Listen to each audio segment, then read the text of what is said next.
Qashqadaryolik birato'g'rilar sevib haydaydiganidan ko'rsatamiz. E'tiboringlar markazida Cadillac Escalade Sport Platinum 2026 bir keladi.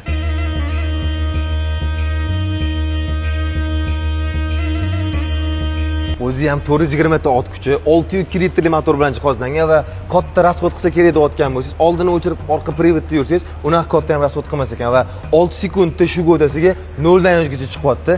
Amerikanskiy kinolarda ham bilsanglar bu mashinani sevib haydashadi. Okey, faqat Amerikada emas, O'zbekistonda ham sevib haydashadi. Qashqadaryoga 4 ta sotgan shu mashinada. O'g'ay.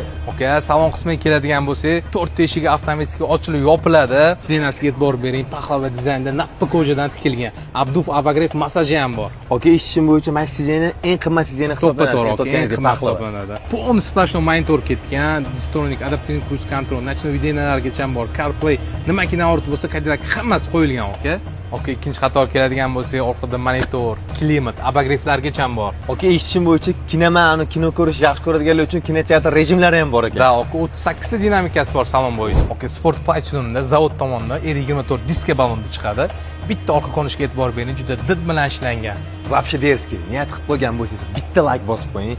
Okey, aytib o'tganingizdek, Sport Platinum komplektatsiyada aynan eng yumshoq hadovoy bo'ladi va atmosferli motori eng fulli aynan shu pozitsiya hisoblanadi. To'ppa-to'g'ri, okey. Endi bitta taxmin qilib turishsiz, kommentariyat narxini bitta ayting, okey.